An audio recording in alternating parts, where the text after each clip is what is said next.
उठो जागो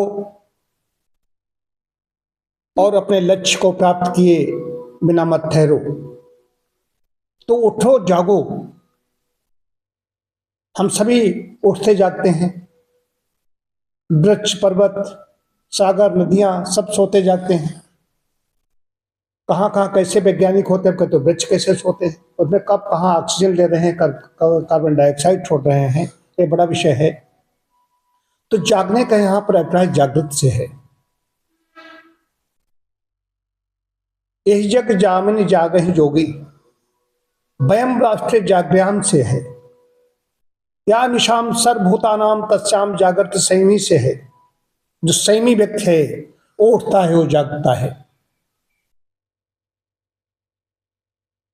जागो फिर एक बार, उगे अरुणाचल में रवि, आई भारतीय ऋतकल कंठ में, क्षण क्षण में परिवर्तित होते रहे प्रकृति पट। गया दिन आई रात, गई रात खुला दिन, ऐसे ही संसार के बीते दिन पक्ष मास, वर्ष कितने ही हजार। जागो फिर एक बार, जागो फिर एक बार, जागो फिर एक बार। यहां पर जागृत का मतलब है, सारे हमारे शास्त्र सब ये कह रहे हैं जागो। कौन जागेगा? युवा जागेगा। तो हम जागरूक कितने हैं, कितनी हमने जागृत है? एक 39 वर्ष का सन्यासी स्वामी विवेकानंद जी जो काम कर गए, आज उनकी चर्चा हो रही है।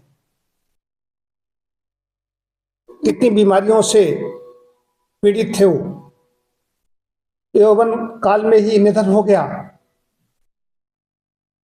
तो ऐसे सन्यासियों का अगर उनके माता पिता से ही उनको ऐसे आहार विहार ऐसा रहा होता, तो इस धरती पर और ज्यादा उनका शरीर होता, तो ज्यादा कल्याण होता।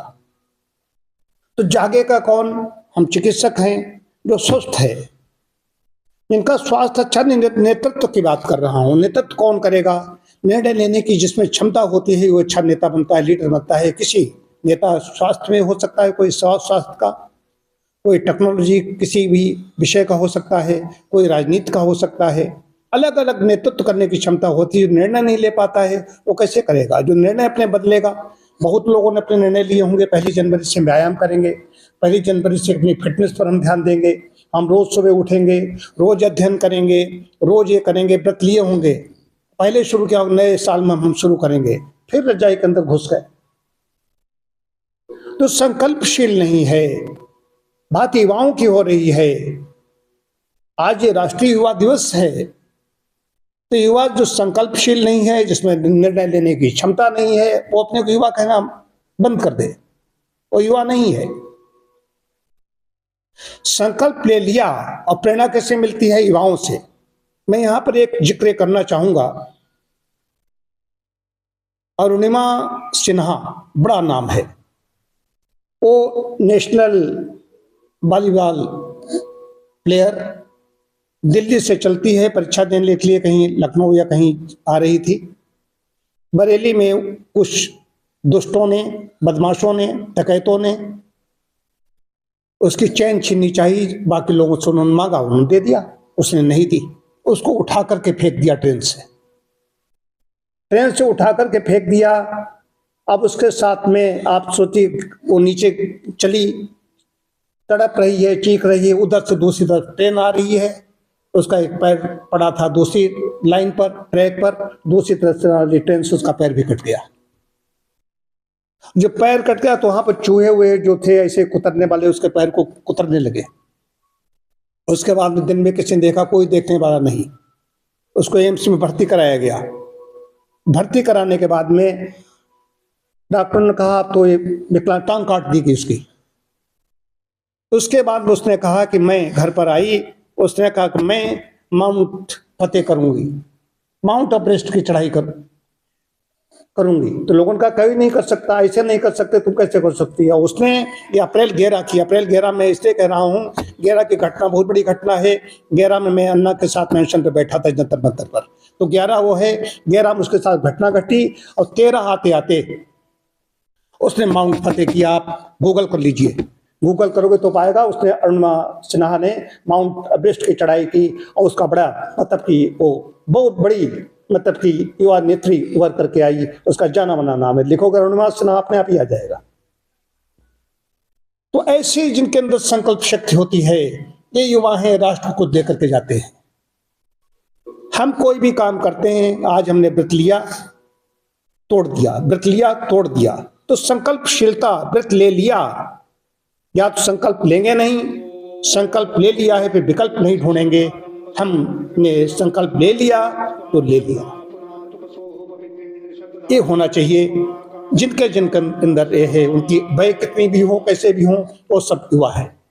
तो संकल्पशीलता, निर्णय लेने की क्षमता एक पहली चीज है, जो करेगा वो लाभान्वित होगा। डॉक्टर साहब, आज इस पर क्या कहना चाहेंगे आप? जी, स्वामी जी के बारे में जितना भी कहा जाए कम है। जैसे कि उनका जन्म हुआ था आज ही के दिन, यानी 12 जनवरी 1863 को।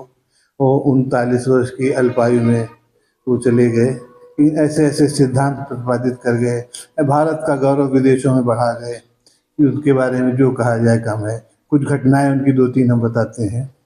वो अमेरिका गए, धर्म के विषय पे बोलना था, तो उन्होंने जो पहली लाइन कही, मेरे अमेरिकी भाइयों और बहनों, इससे इतनी लाखों की भीड़ थी, सब एकदम मंत्रमुग्ध हो गई। उन्होंने जीवन में पहली बार ये संबोधन सुना था, भाइयों और बहनों वाला।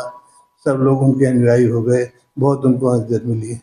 ऐसे ही वो एक नदी पर पुल पर टहल रहे थे सुबह के टाइम, एक निशानेबाज बंदूक से नीचे पड़ी कंकड़ियों पर निशाना मार रहा था। कई बार उसने प्रयास किया, लगा नहीं पाया, तो उन्होंने वे पहुंचे, बोले इसमें तुम एकाग्रचित नहीं हो रहे हो, उस कंकड़ी पर अपना एकाग्रचित हो।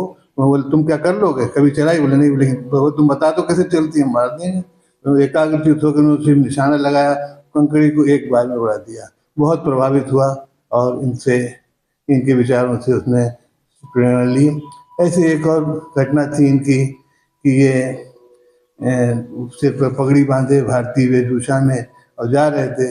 एक अमेरिकन आया, उसने इनको बेइज्जत करना चाहा कि आप ऊपर से तो भारतीय वेशभूषा पहनते रहते हो, सब कुछ पहने हो, लेकिन जूते हमारी संस्कृति के हैं, ये आप पूरा ये क्यों नहीं भारत का पहना?